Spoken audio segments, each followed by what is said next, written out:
I have slept on this motorcycle for years, and it is such a shame because this thing, it's freaking incredible.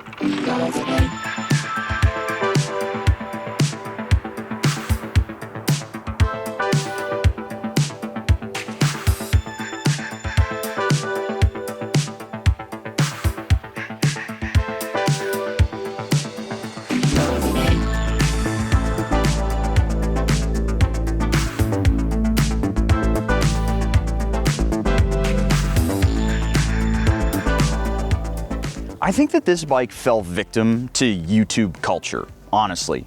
What happens with a lot of YouTube videos is you get head-to-head comparisons, and a lot of people just watch the first few minutes where people are delivering the specs on, and they're just like, look, this thing isn't making as much power as the other Hyper Naked it's sitting next to. I mean, it's only barely a little bit more power than something like the MT-09. And I totally get that instinct. It's the same thing that I did. And so I wrote this motorcycle off. And that was a huge mistake because this thing is so nice to live with. I've been riding this thing around for the last few days, and it is hands down one of the best inline 4 naked bikes I've ever ridden. Them's are some fighting words right there, but then when you look at the vast 50-year history of the CB family of motorcycles, you've got a massive backlog of great bikes that worked just as well on the street as they did on the track. Hell, CBs are still so popular that people are making all kinds of crazy custom builds out of the old school CB750 that started it all. From parallel twins to inline 6s, the CB has come in a lot of forms, but for me, the best of the bunch is the 919, a bike that Shade Tree Surgeon lovingly refers to as a government-issued motorcycle. I get where he's coming from. The 919 or CB900F was the first in what would become a pattern of Honda's big displacement naked bikes underperforming against the competition. When you look at the spec sheet, the 919 put down 108 horsepower and 67 foot-pounds of torque, while the same year the FZ1 from Yamaha put down 146 horsepower and 76 foot-pounds of torque. Sure, there was a 79cc gap between the motors, but that's a pretty vast chasm between the two. The thing a lot of people overlook though is that after a certain point, it doesn't matter how much power you're putting down. It's all just numbers and a matter of degree.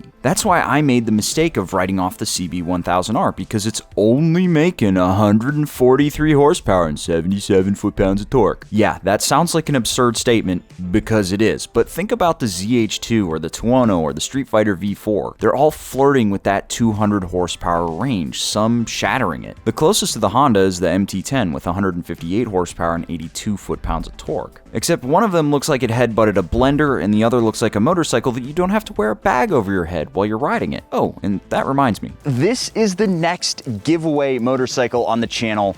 We did the Diavel, and so many people enjoyed that one because it was such a burly muscle cruiser. And I wanted to switch gears a little bit. I wanted to give you something a little bit more refined, something that I looked at and was like, holy cow, I'd put that in my garage. Yep, you heard me right. I'm working with Fan of Them again to give this bike to one of you watching the video right now. Like maybe you, Greg. Yes, I can see you. Don't worry to all you non-Gregs out there, I can see you too. In case you missed it last time around, Fan of Them is a veteran-owned company whose sole goal is to help the channel grow. For those of you who are wondering how it had a direct impact on the channel, we have now had 2 long-term bikes in the garage to make some killer content with, and I'm only getting started with this one. So here's how this works. Click the link down in the description below or go to fanofthem.com/spite where you can grab limited edition piece of merch that's exclusive to this giveaway, and once it's over, that piece of merch is gone. Entries will close February 27th at 11:59 Pacific Standard Time. A huge shout out to all of y'all for supporting the channel,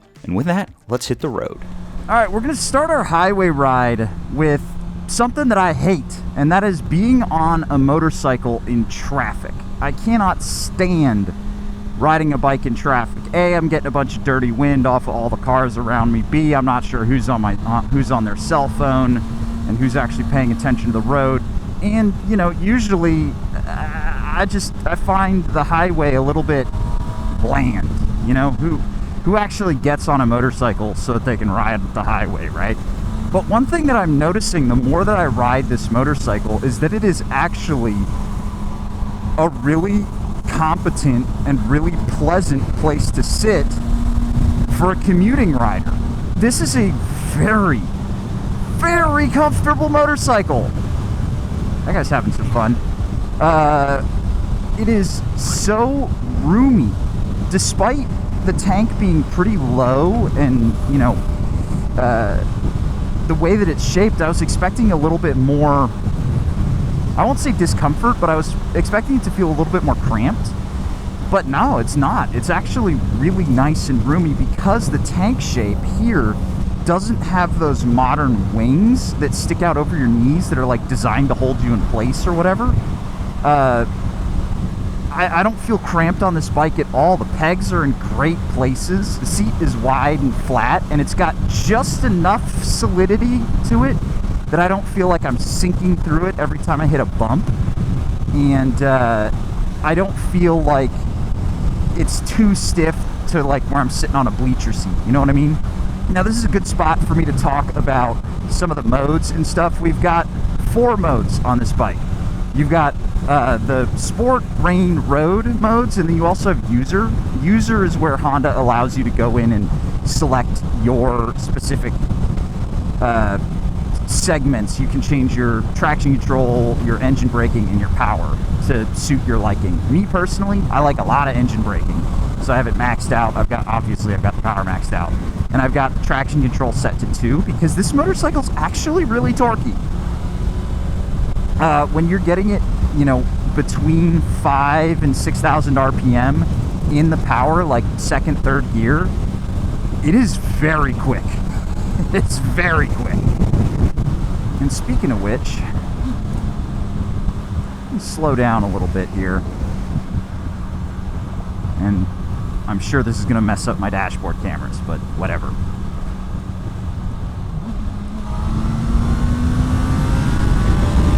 Oop, a little wheelie.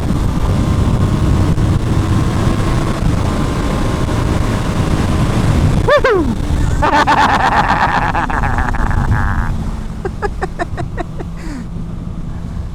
Man, this thing is fast. It is really fast. One thing I'll say though, and I'll mention this again a little bit later, it's not too fast. It is very fast, but it is not too fast. The amount of power that this thing gives you as a street rider feels usable and approachable. Again, we'll talk about that more in a little bit. But yeah, I really like the power delivery on this bike. The only thing that this bike really noticeably is missing for a highway ride is cruise control. That's the one thing it doesn't have. However, I will be adding cruise control to this bike, so that problem will go away. Last thing I want to mention, I love this about this motorcycle. I'm not getting it too much today because I have all this camera gear in front of me which refuses to stay in place. But because the handlebar is so low and the dashboard is so low, I'm getting such clean air to my helmet. It's all hitting me like in the lower chest. So all the air going over my head is super laminar. And now that I'm at like 60 miles an hour here, just cruising, I hear almost no wind over the sound of my own voice. Now this bike is super quiet, so I barely hear the motorcycle, but I'm not getting like these big nasty buffets that you get off of a dashboard that's like big and fancy and in the way, where it's got this eddy current behind it. It's just not happening here. This is an extremely pleasant commuter motorcycle, and I was not expecting that from this motorcycle. I really wasn't. Before we get out in the twisties though, I want to take some time here on the side of the road to go over some quick pros and cons on this motorcycle because there's a lot to talk about here. The camera is not going to be able to do justice to the depth of the red on this tank, and all of the brushed aluminum here on the side of the bike looks so nice. It looks so premium, and honestly, it's really evocative of my 2007 CB1000F, the Hornet. Even down to the round headlight here where they kept the silver trim around the outside. It really does feel like a modern version of the 900. Another thing you have to love when it comes to a Honda here is this thing is just stone cold reliable. It's never gonna leave you high and dry because it is a bulletproof motor with not a lot of tech to go wrong on it. The other side of that coin is a bit of a negative. We are missing some of the modern technology you might come to expect. Like I mentioned on the road, we don't have cruise control. We also don't have a quick shifter or a blipper on here. And I know a bunch of the purists out there are gonna say, well, that's just gonna give me the riding experience that I want. It's gonna give me the technology to be safe, but not so much that it's gonna be distracting. And you're absolutely right. But the second thing it's gonna give you is a used bike on the cheap. Because I think a lot of people look at this motorcycle as less competitive with modern hypernakeds, they kind of turn them in early with low mileage, and then they get flipped and sold for like anywhere between $7,500 and $10,000. For the price of like an MT-07, you can get one of the best inline four naked bikes on the road today. Now, one of the things you heard me mention on the highway, and something you'll hear again throughout this video, is the fact that this motorcycle is very polite. It's very Honda. There's not really any real drawbacks. It's a well-rounded motorcycle that does everything really, really well, and it's not too aggressive in any way. It's a very demure riding experience. Now, don't get me wrong, that doesn't mean that this bike is plain or boring, because as you're gonna see in the Twisties in a little bit, this thing can get it. But if you're looking for a bike that has more character, something like a Tuono V4, or something that maybe even has a little bit more boisterous of a personality, but smaller bore, like an MT-07, it doesn't really have that. And I know a lot of people are also going to love that fact, because it doesn't do anything you don't expect. But somebody who's looking for a bike that feels more alive, you may not find it in this bike. The next thing I want to talk about is the suspension on this motorcycle, because it's a little bit curious. It's a very plush place to sit. Now, because this bike is just so pleasant on the highway, I was kind of expecting there to be some sacrifices made in the Twisties. You know, a super plush suspension usually means one that is kind of bouncy, especially when it's under load. And that's not entirely untrue here. It does feel just a hair soft. However, you know, if you're not pushing it super hard, you're not gonna feel that. You're not going to feel enough of a degradation, shall we say, in the suspension performance. I mean, if you're on a racetrack and it's bumpy like MSRH is, okay, yeah, maybe you'll feel something in the suspension. But if you're at Coda, nah. But what it does do really well is it soaks up a lot of the bumps on this imperfect pavement, and it doesn't feel like it's gonna punch you in the spine. You know, sometimes you have a sport bike that's got really stiff suspension, and it works super, super well when it's being pushed, but then you get it out onto the street where the pavement is bumpy, and you roll over something, and suddenly, you know, you need to go see a chiropractor because your bike's seat has rearranged the shape of your spine into a loose stack of pebbles. That doesn't happen here. You know, this is not a particularly smooth road. It looks smooth on the camera, but let me tell you, there's a lot of bumps through here. This is very uneven pavement. And I'm coasting through these corners just nice and easy, and I'm barely feeling anything. And the tank cutouts are in a great spot, especially when you start getting, you know, a little bit more aggressive with it. It's so easy to grab this tank. You will want tech specs. If you get tank grips on here, your grip is going to be much improved. That's actually something that you had to do on the previous generation CB, the 900F, the Hornet. If you don't have tech specs, you will get on the brakes and smash your nuts into the tank. But it's not that bad on this one because the seat isn't nearly as slippy, and the paint isn't nearly as slippy either. Another thing that was actually a genuine surprise to me is the brakes on this. We've got radial mount Tokikos up front, and Tokiko is not a bad brake company. They aren't. They just tend to be a little bit more budget. Usually the way that I place it is it's like Yamaha house brand, Tokiko, Nissan, and then Brembo and J1. J1, then Brembo. And so for kind of a bottom of the totem pole radial brake setup, it is powerful, man. It is a powerful, powerful brake. And you really only need to use one finger. You get some great feedback out of it. Especially kind of surprising given the fact that we're on rubber lines here.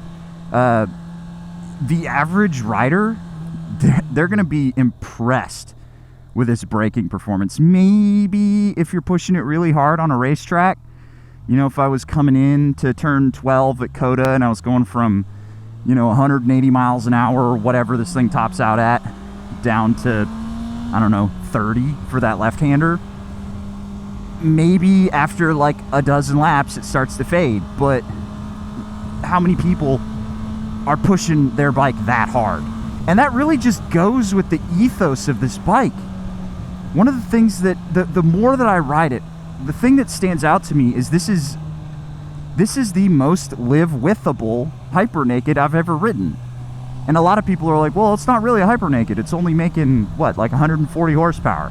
Yeah, you're right. It's one of the slowest. The funny thing of 140 horsepower being slow, it's one of the least powerful of the hyper nakeds, but it feels like you can play with this power a little bit more. You know, that's one of the reasons why I love the MT10 so much, is because it delivers great torque and usable power without it wanting to just rip your arms off. Except it doesn't have all that Yamaha kind of cheapness and ugly factor. This is just such a gorgeous motorcycle. Also, it delivers a really nice mid-range. You know, I really like the way modern inline fours have been tuned. They're not nearly as peaky. At least this one isn't. It's very, very usable in the mid-range. However, I did mention it in the highway section. There is a spot early in the power band where it does feel like the bike really suddenly wakes up. That feels to me like a artifact of emissions regulations and sound regulations. Once you put like a pipe and a tune on there, I'm sure that goes away. And I'm going to reach out to one of my local companies here, Motivation USA, and see if they're willing to help me out with this bike a little bit. One thing it does not have that I find a little bit interesting is it doesn't have a quick shifter or a blipper. Does it need it? No.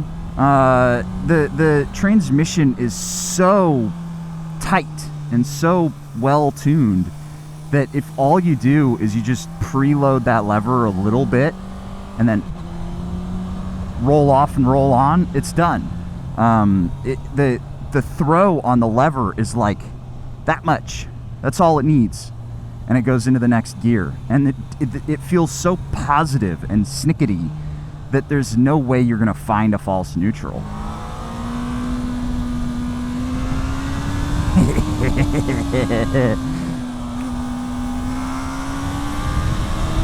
Ooh, a little bit of a power wheelie coming out of there. I'll take that. But again, it's not tearing the wheel off the ground. It's just letting it hover ever so slightly so those bars get light. And it's just like, oh yeah, okay, you wanna have some fun? Let's have some fun, man. But I'm not gonna have you suddenly looking at the sky.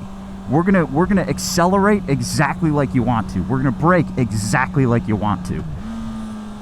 We're gonna turn exactly like you want to. I have slept on this motorcycle for way, way too long.